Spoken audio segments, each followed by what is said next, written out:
डेक्सलेंसोप्राजोल دا تاسو د څه لپاره یوز کولی شئ؟ ډیکسلنسوپرازول دا تاسو د پیپټیک السر، ګیسټریک السر، د معدې سوزش لپاره، سینې کې چې کوم سوزش وي، سویلنګز وي، یعنې سینې کې جلن لپاره تاسو دا استعمالولی شئ. دغه جی آر ډي ګیسټروپیګیل ریفلیکس ډیزیز لپاره تاسو استعمالولی شئ. دغه انسیډ السر لپاره تاسو هم استعمالولی شئ. انسیډ السر د هغه دی کوم چې موږ هر کله پین کیلر یوز کړو د هغې د وجې نه چې کله هم موږ د السر وي یعنې سوزش وي د هغې دپاره موږ دا ډیکسلنسوپرازول. السلام علیکم دوستانو، څنګه یې؟ امید لرم تاسو به روغ جوړ او خوشحاله به یې. دوستانو زه به نن تاسو سره د ډیکسلنسوپرازول باره کې خبر کوم. ډیکسلنسوپرازول دا فارموله ده، په دې کې دغه شانتې ډېر زیاتې ګولۍ راځي په مختلف کمپنیو سره، مختلف نومونو سره. هغې کې رازوډیکس هم راتلی شي، ډیکسو هم راتلی شي، ډیکسټاپ هم راتلی شي، ډیرانزو ډي آر ډولجینا دغه ډېر زیاتې کمپنیو والے دي، مختلف کمپنیو والے دي، هغې کې تاسو ته میلاویدی شي. خو موږ به نن خبرې کوو ډیکسلنسوپرازول. لکه ډیکسلنسوپرازول دا فارموله ده، په دې فارموله کې تاسو ته هر یو کمپنۍ والا ګولۍ میلاویدي، هغه تاسو استعمالولی شئ د کومې بیمارۍ دپاره او تاسو دا څنګه استعمالولی شئ. نو ویډیو به تاسو کټ کوئ نه، ویډیو به تر اخره پورې ګورئ، ځکه چې په دې ویډیو کې تاسو سره په دې باندې ډیټیل در کوم انشاءالله. نو ویډیو به تاسو خوښیږي هم او ویډیو تر اخره پورې ګورئ. دوستانو مین ټاپک طرف ته ځو، به کوم ټاپک ته به انشاءالله زه تاسو ته کومه ویډیو کوم، هغه د ډیکسلنسوپرازول. ډیکسلنسوپرازول دا تاسو د څه لپاره یوز کولی شئ؟ د سایډ افیکټس دي، د طریقه استعمال څنګه دي او دا د کوم بیمارۍ لپاره تاسو استعمالولی شئ. نو اول به موږ د دې یوز یعنې تر کوم بیمارۍ لپاره دا یوز کیږي موږ به د هغې باره کې خبرې کوو. دا جی ای آر ډي ډیکسلنسوپرازول دا جی ای آر ډي لپاره تاسو یوز کولی شئ، یعنې جی ای آر ډي ګیسټروپیګیل ریفلیکس ډیزیز لپاره تاسو دا یوز کولی شئ. دا جی آر ډي یعنې ګډ دا هغه ته ویل کېږي کوم چې د زموږ په خوراک نالی چې معدې ته راغلي په هغې کې کله زخم وشي، دا زخم وشي د هغې د وجې نه زموږ په معده باندې درد هم راتلی شي او موږ ته ډېر د معدې سوزش وي، د هغې دپاره موږ ډیکسلنسوپرازول هم یوز کولی شو، یعنې ډیکسټاپ، رازوډیکس، ډولجینیا وغیره دغه مختلف کمپنیو والا هغه موږ یوز کولی شو. نو ما تاسو ته ووایي چې دا موږ د جی آر ډي دپاره یعنې ګیسټروپیګیل ریفلیکس ډیزیز دپاره موږ دا یوز کولی شو. هغې دپاره ګیسټروپیګیل ډیزیز ریفلیکس ډیزیز هغې ته وایي کوم چې زموږ د خوراک نالی وي، هغه معده تر وي، د هغې کې کله سوزش یعنې زخم وشي، د هغې دپاره موږ دا یوز کولی شو. دویم موږ دا د ګیسټریک اینډ پیپټیک السر دپاره موږ دا هم یوز کولی شو. دغه شان د دې سره موږ دا سوزش دپاره د معده کې چې کله هم سوزش وي د هغې دپاره هم موږ یوز کولی شو. او څلورم دا د هغې دپاره کوم چې زموږ په سینه کې یعنې سوزش وي د هغې دپاره هم موږ یوز کولی شو. نو دوستانو ما تاسو ته ووایي چې دا د جی ای آر ډي یعنې ګیسټروپیګیل ریفلیکس ډیزیز دپاره موږ یوز کولی شو. دا هغه دی کوم چې زموږ د خوراک نالی وي، د معدې ته راغلي، د معدې نه بره مو ته یعنې د خولې ته د هغې کې کله هم زخم وشي یعنې سوزش وي د هغې دپاره یعنې سویلنګز وي د هغې دپاره موږ یوز کولی شو. دویم دغه شان زموږ چې کوم پیپټیک یعنې ګیسټریک السر لپاره موږ دا یوز کولی شو.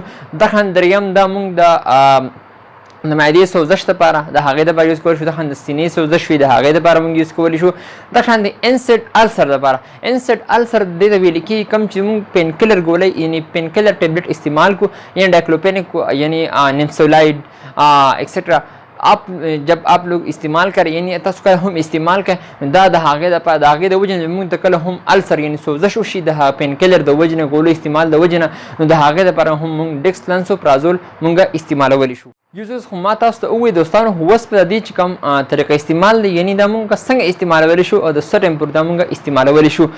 دا موږ یو ګولۍ سحري په نهار هم استعمالولی شو، ځکه چې دا د معدې دپاره دی. نو د معدې ټیبلټ چې هر کله هم تاسو خورئ یعنې استعمالوئ هغه د یعنې بیفور میل تاسو استعمالولی شئ، په نهاره تاسو استعمالولی شئ.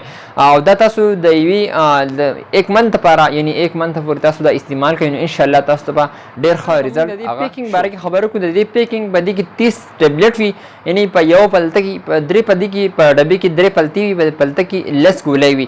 دغه د دې ټول ډبې کې 10 ګولۍ وي او دغه په دې کې مختلف کمپنیو والي که هرې کمپنۍ والي به هغې کې 10 ګولۍ تاسو ته میلاویدی شي. دغه شانتې ما تاسو ته ووایي دې کې سرلی کمپنۍ والا هم شته، ګیټس کمپنۍ والا پکې هم شته، سامي کمپنۍ والا پکې هم شته، هیلټن کمپنۍ والا پکې هم شته، سکایلیپ کمپنۍ والا پکې هم شته، جینکس والا پکې هم شته، دغه ویلسن کمپنۍ والا پکې هم شته. دغه تاسو مختلف کمپنیو والا میلاویږي، تاسو هر یو قسم کمپنۍ والا استعمال کړئ. د دې چې فارموله ډیکسلنسوپرازول وي هغه تاسو به دا یعنې د دې لپاره تاسو استعمالولی شئ. چې کوم دی مختلف کمپنیو والا راځي دا دې پیکینګ چې کوم دی هغې کې 30 ګولۍ وي، دغه 30 او 60 ملي ګرام پکې راځي. مختلف کمپنیو والا د فارموله ده یعنی کمپوزیشن ډیکسلنسوپرازول. په دې کې دغه د ګیټس کمپنۍ والا دي هغه په نوم هغه نوم دی رازوډیکس 60 او 30 ملي ګرام. دغه شانتي رازوډیکس چې کوم دی هغه ګیټس کمپنۍ والا دی 60 ملي ګرام قیمت چې کوم دی هغه 945 روپۍ دی. دغه باندې کې ډیکسو په نوم باندې راځي هغه هوریزن کمپنۍ والا دی. د 60 ملي ګرام پرایس چې کوم دی هغه 810 دی او د 30 ملي ګرام پرایس دی هغه 510. دغه د سل کمپنۍ باندې کې راځي هغه په ډیسکټاپ په نوم باندې راځي 60 ملي ګرام قیمت چې دی 892 روپۍ دی او د 30 ملي ګرام پرایس چې هغه 540 روپۍ دی. PKR دغه د دې کې سامي کمپنۍ والا دی د ډیلانزو DR په نوم باندې د 60 ملي ګرام پرایس دی هغه 710 او د 30 ملي ګرام دی 440 روپۍ. دغه د بدی کې ډولجینا هیلټن کمپنۍ والا راځي ډولجینا په نوم باندې په دې کې د 60 ملي ګرام پرایس دی 830 روپۍ او د 30 ملي ګرام پرایس دی 510 روپۍ. دغه د بدی کې ډاکسیلا په نوم باندې راځي د هغه سکایلیپ کمپنۍ والا دی په دې کې دغه پرایس دی 525 روپۍ د 30 ملي ګرام. دغه د ایکسلان په نوم باندې راځي جینکس کمپنۍ والا هغه پرایس دی د 60 ملي ګرام 500 یعنی 30 ملي ګرام پرایس دی 540 روپۍ او د 60 ملي ګرام پرایس دی 830 روپۍ. دغه د بدی کې ویل سوپ په نوم باندې راځي هغه ویلسن کمپنۍ والا دی. دغه د بدی کې ډیکسلانس په نوم باندې راځي د هغه ساپرنس کمپنۍ والا دی. په دې کې دغه مختلف کمپنیو والا راځي او تاسو کو هر یو یعنی په دې کې هغه کمپنۍ چې کوم د ملټینیشنل کمپنۍ نه هغه دی یعنی هیلټن سامي او ګیټس دا یعنی سرله دا ملټینیشنل کمپنۍ د تاسو استعمال کوئ ان شاء الله دې به تاسو ته ښه رزلټ او دوستانو کو دې موږ سایډ افیکټ باره کې خبرو کو سایډ افیکټ ته دې خاص نشته. بیا هم تاسو ته ډایریا هم کې دي شي سټمک پین هم کې دي شي دغه شانتي ومیټینګ هم کې دي شي د سره بدهضمي هم کې دي شي یعنی تاسو بدهضمي هم کې دي شي دغه شانتي او مختلف تاسو ته دا بیماری محسوس شي تاسو ضرور د ډاکټر سره رجوع کوئ. غولې بالکل مې استعمال تر هغه پر تاسو ډاکټر مشوره نه اغستې د هغه پر تاسو بالکل لا غولې بیا مې استعمالوي. بده کې مین فرندز دا د مین خبره هغه چې په پریګننسي کې دا آیا دا سیف دي کنه. ډېر زیات ملګرو دا سوال هم کړی کوېسچن هم کړی چې په پریګننسي کې دا سیف دي کنه. بالکل په پریګننسي کې دا سیف دي تاسو بالکل استعمالولی شئ دې څه فرق نه پرې باسي هغه تاسو بالکل استعمالولی شئ. نو خیر تاسو خو بیا هم شک کوئ نو تاسو بالکل د ډاکټر سره ضرور رجوع کوئ چې هر کله تاسو ګولۍ استعمالوئ هغه تاسو د ډاکټر نه مشوره ضرور اخلئ ځکه چې تاسو ته ښه پته ده د ګولو چې تاسو ته فایده هم درکوي خو د هغې سره تاسو نقصان هم درکولی شي خدای مکه. نو بهتره خبره به دا وي چې تاسو هر کله هم هر قسم ګولۍ استعمالوئ د هغې نه مخکې تاسو ډاکټر سره ضرور رجوع کوئ ځکه چې د هغې خلک څه وي د وروسته پریشان د وروسته خفګان نه مخکې خفګان ښه وي ځکه چې بیا تاسو ته وروسته څه پریشاني نه وي. دوستانو دا و زما ویډیو. ایا که تاسو ته پسند راغلی وي د ډیکسلنسوپرازول باره کې چې کوم یوزز یعنی کم دغه هغه ما تاسو ته ووایي ایا که تاسو ته دا پسند یعنی خوښ راغلی نو ویډیو ضرور لایک کړئ.